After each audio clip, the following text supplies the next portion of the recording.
ქართული მუსიკა პარაორკესტრის შესრულებით ამ სახელწოდებით საღამო 24 ოქტომბერს გაიმართება. პროექტი ორგანიზაცია მშობელთა ხიდის ორგანიზებით იმართება და მისი მიზანია შეზღუდული შესაძლებლობების მქონე პირების პროფესიული შესაძლებლობების წარმოჩენა და ინკლუზიური კულტურის მხარდაჭერა. თემაზე სასაუბროდ შემოგვერთდნენ ორგანიზაცია მშობელთა ხიდის მენეჯერი ლეილა გუდუშაური და მუსიკის პედაგოგი მერაბ ყატაშვილი. მოგესალმებით ლეილა, მოგესალმებით მერაბ. მადლობა ჩვენთან მობრძანებისთვის. ძალიან საინტერესო პროექტზე საუბრობთ. პირველ რიგში მინდა ვთქვა, რომ ეს პარაორკესტრი 12 წელია უკვე რაც არსებობს და ერთადერთია ამიერკავკასიაში, სადაც მხოლოდ შეზღუდული შესაძლებლობების მქონე პირები არიან. ლელა, რომ მოგვიყვეთ, როგორ ემზადებით ღონისძიებისთვის, როგორია სამზადისი?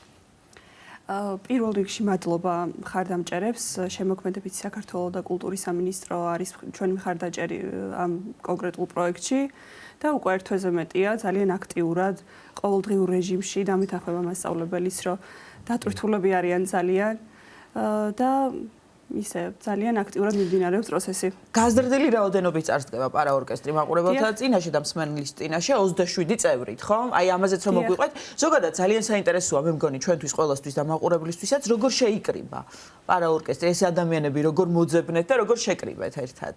დიახ, ეს ძალიან ბევრი წლის წინ მოხდა, როდესაც მშობელთა ხიდი დაარსდა. ხელმძღვანელობა ინდივიდუალურად ატარებდა ხოლმე თერაპიებს და შემდეგ უკვე ჩამოყალიბდა მუსთერაპია თვითონ ცენტრში. ეს არის პროცესი, სადაც ინდივიდუალურად ემზადება ბენეფიციარი და უკვე შემდეგ მუსთერაპიიდან და მის შესაძლებლობიდან გამომდინარე, შემდეგ უკვე გადადის დიდ გუნდში, რომელსაც პარაორკესტრი ჰქვია და თავიდანაც ზუსტად ესე ყველაში რაღაც პატარ-პატარა ნიჭი აღმოაჩინეს და შემდეგ უკვე შეიკრიბა ეს დიდი გუნდი. დიახ. აი ელისაბედმა თქვენი წარდგენის დროს დაახლოებით ახსენა მოკლედ მიზანთან დაკავშირებით თუ რა მიზანს ემსახურება ეს პროექტი.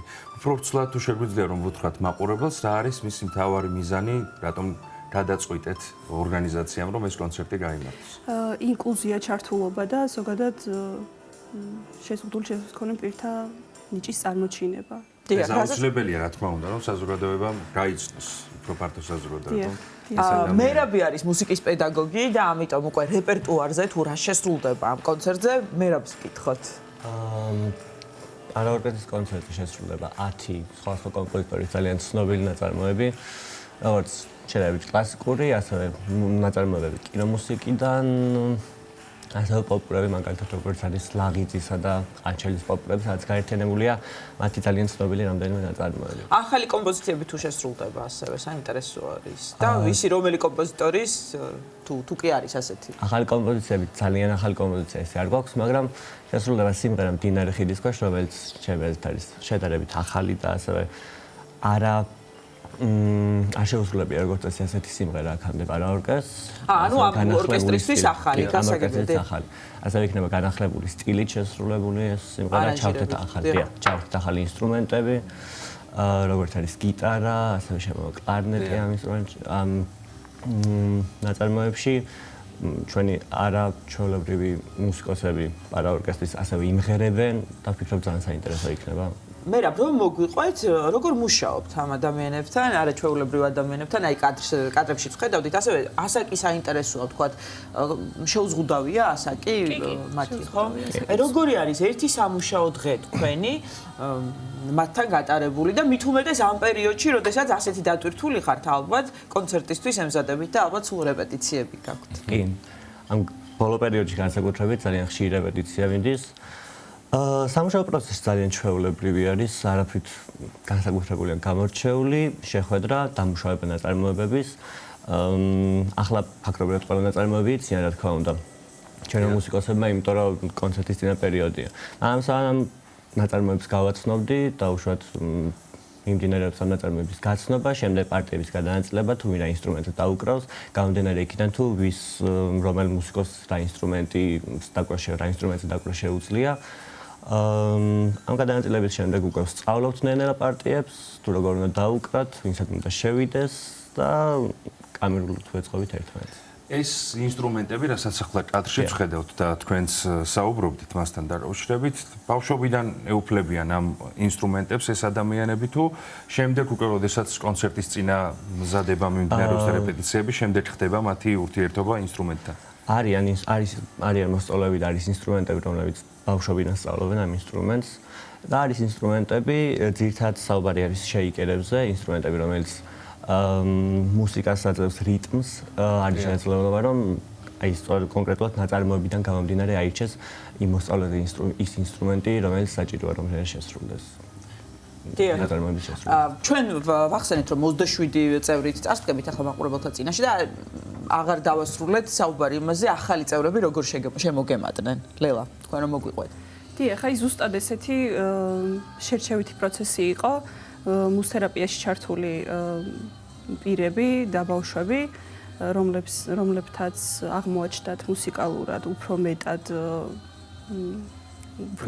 მეტი შესაძლებლობა, დიახ, ნიჭი, შემდეგ გადაინაცვლეს პარაორკესტრში და ძალიან წარმატებული აღმოჩნდა ეს და უკვე 27 პირით, როგორც თქვენ თქვით, წარსდგებით, გაზრდილი რაოდენობით ახალი ინსტრუმენტებით და უფრო მრავალფეროვანი და განსხვავებული იქნება მთლიანად ქართული მუსიკისთვის მიძღვნილი. ალბათ სამომავლო გეგმაზეც შეგვიძლია რომ ვისაუბროთ და ვთქვათ, რომ მეტად მზარდი იქნება ხომ ალბათ სხვა კონცერტები სამომავლო. ყოველთვის ღიაა, რომ მიიღოს ახალი წევრები, განვითარდეს და ამ კუთხით დაინტერესება არის თუ არა, რა შეგვიძლია რომ ვთქვათ გამოცდილებიდან გამომდინარე, რომ მსურველები არიან თუ არა? დიახ, ძალიან ბევრი მსურველია. შობოლთა ხიდი არის ორგანიზაცია, სადაც ასევე სხვადასხვა თერაპიები არის და ხო, აი ამაზეც მოგვიყევით.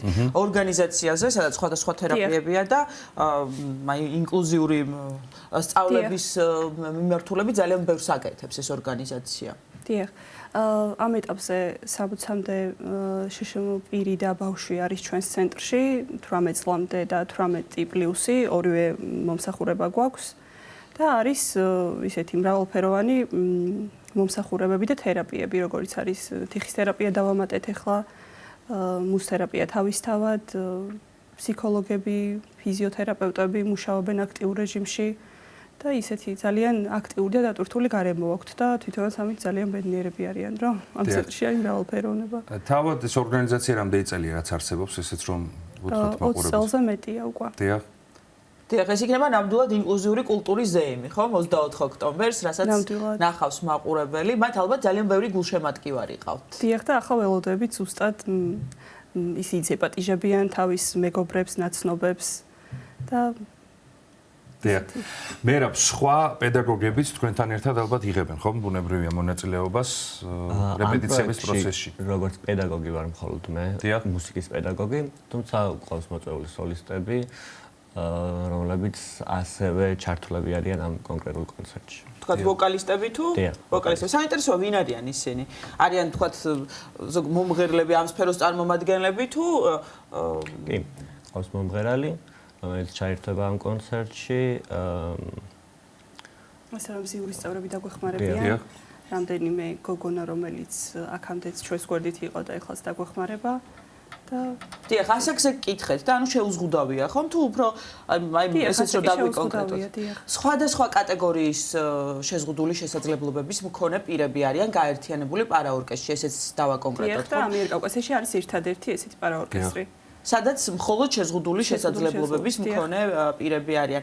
აი მუსიკალურ პროგრამაზე თქვენ ისაუბრეთ, მაგრამ აი კიდევ უფრო რომ ჩავუღრმავდეთ ამ საკითხს, აი როგორ ემზადებით რეპეტიციები, როგორ მიმდინარეობს და როგორ აისახება ეს მათ ფსიქოლოგიაზე, ვთქვათ, ემოციურ განწყობაზე და რამდენად ეხმარება ადამიანებს მუსთერაპიაზე ვსაუბრობდით და სხვადასხვა თერაპიაზე, აი ეს თუნდაც აი სამზადისი კონცერტისთვის და აი ესეთი ფორმით სწავლება. დიახ.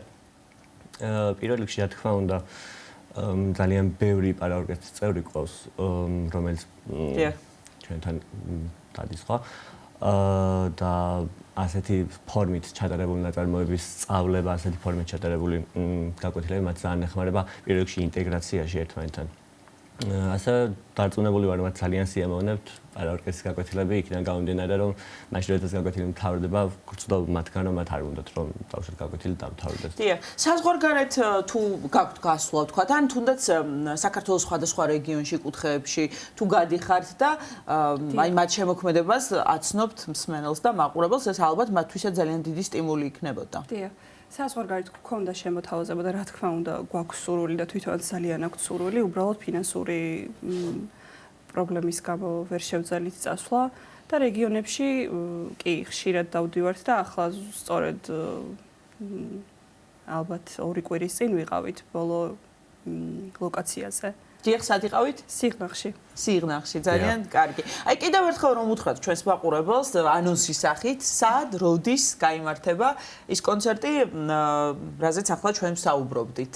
დიახ, 24 ოქტომბერს შობოლთა ხიდის დღის ცენტრის დიდ დარბაზში ნიკოლოზ კოცირის 2 ნომერში. დიახ. ძალიან დიდი მადლობა, გისურვებ წარმატებას. გეგი რაღაც ითქმა გინდა და მე მგონი. ხო, გეულასთან დაკავშირებით მაინტერესებდა ჩვენი საუბრის ბოლოს ზეგ უკვე 24 ოქტომბერია ფართო საზოგადოების წინაშე უნდა წარდგნენ მონაწილეები, რამდენად არის ეს ღელვის მომენტი, როგორ ემზადებიან ისინი ამ პროცესისთვის მაყურებელთან შეხვედრაზე. ვფიქრობ ორგანიზატორები და მასწავლებელი უფრო ღელავს ვიდრე თვითონ ორკესტრის წევრები, იმიტომ რომ ძალიან თავდაჯერებული არის თითოეული ორკესტრის წევრი და მართლა მე ვფიქრობ რომ შეიძლება მე უფრო მეტად ღერავ ვიდრე ისინი.